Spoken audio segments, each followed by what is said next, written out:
This video is specifically for delegates who are in the crisis committee, although I will say that I think it can probably be helpful, and I think people who are in the GA or specialized committees can benefit from sort of utilizing this approach as well. I refer to it as the soft approach. I basically got this idea from another college that uses a very similar approach, and basically I just changed the name of it so as to not make it clear that we're copying their style. Okay, so I'm just being honest with you.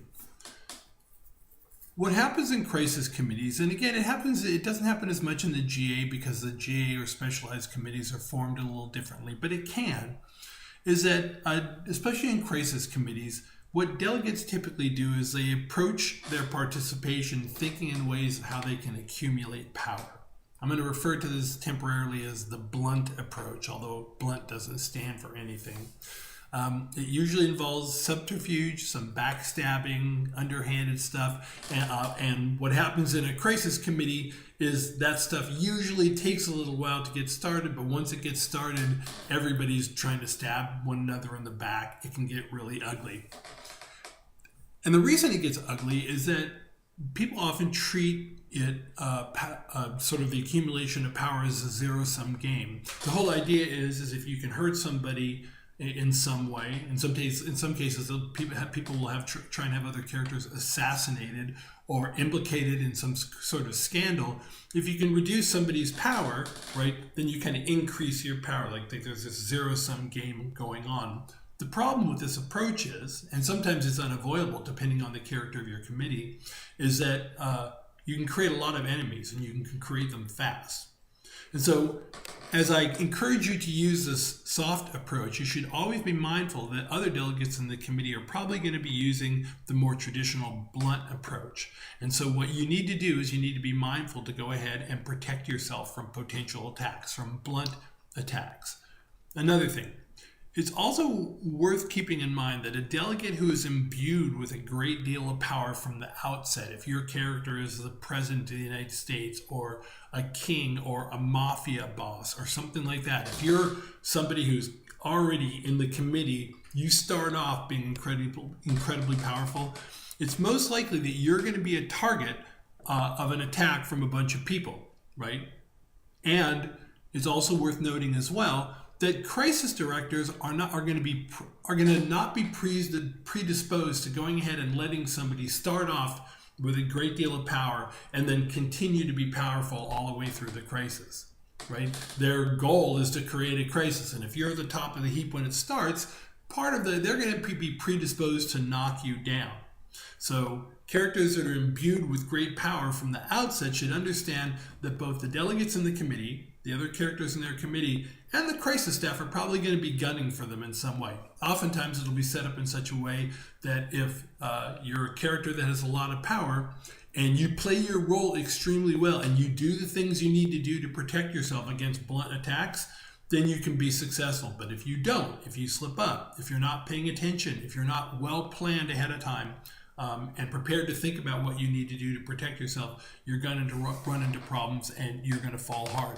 It's also important to keep in mind that just because if it works out that your character is killed or scandalized in some way, that doesn't mean that you failed. That doesn't mean that you are out of the contention for awards. We had a delegate who was in the Republican National Committee. She was playing the role of a pollster, and somebody had arranged something, one of the other delegates had arranged something where the pollster was accused of having an inappropriate relationship with an intern. And so she was eventually kicked out of the Republican National Committee. She was taken from the room, eventually given the role as another pollster, and she still wound up getting best delegate. So just because you're killed or removed from the room, don't assume that that means that you aren't going to go ahead, that you're out of contention for running. Now, the soft approach is essentially a plan that you're going to devise prior to the conference that you intend to implement over the course of the conference. When a committee will start off in one place, but the focus of the committee is going to shift depending on how the crisis unfolds. And there can be many shifts of focus within a committee, depending on how it happens. Using the soft approach, your goal is to go ahead and create a situation in which the large-scale events that happen as a result of your actions. Now, you're not going to be able to shape everything that happens, but what you want to do is you want to try and shape things and do directives, both joint, personal, and committee directives, that get the committee to move in a direction or focus on certain areas that are going to be beneficial to your character. So what the soft approach requires you to do is think ahead of time, be prepared, but be flexible once events start unfolding. And that's why what I'm going to suggest is that you think of like 3 different ways that the committee might go. So with that in mind, let's talk about the soft approach in different steps. Step 1.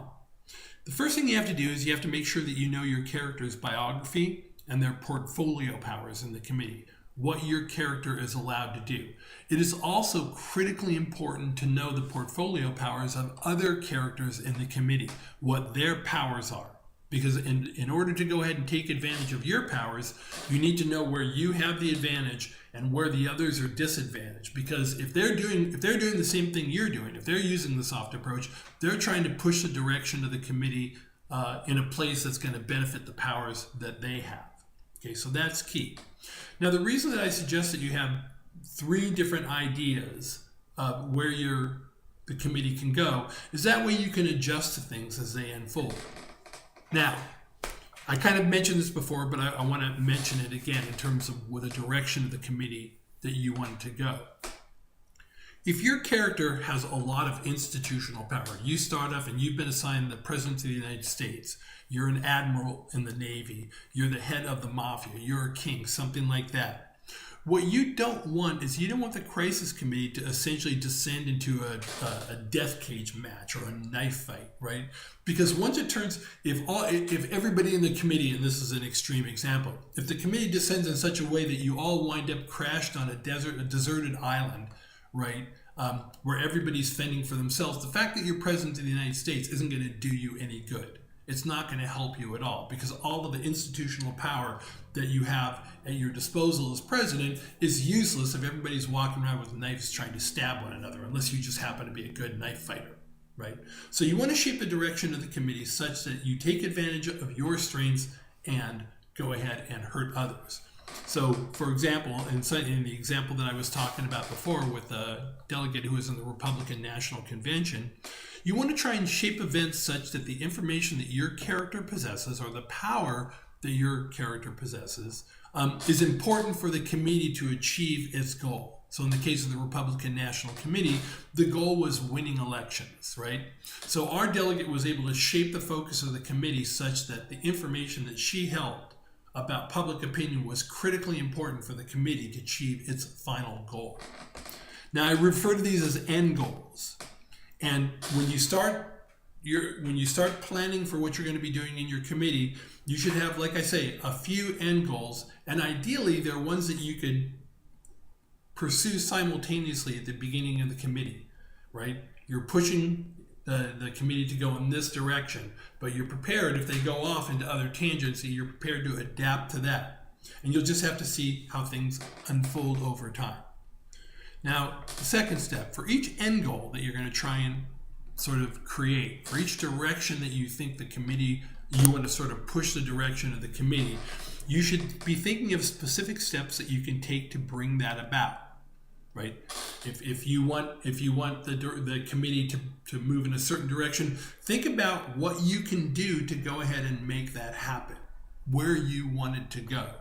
Right? Now, once again, I want to stress that it's extremely unlikely that you're going to be able to shape the committee by yourself. You just want to keep it going in a general direction, and that's what your goal is.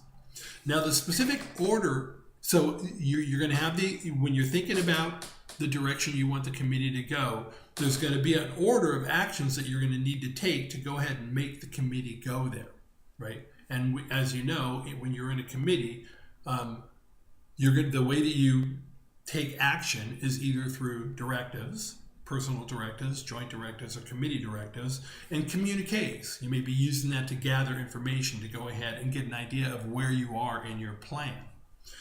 by planning things out ahead of time, what you want to do is you want to increase the likelihood that the actions that you take go ahead and result in, the actions that the committee, like when the committee comes in with their updates, that their updates sort of are affected by your directives.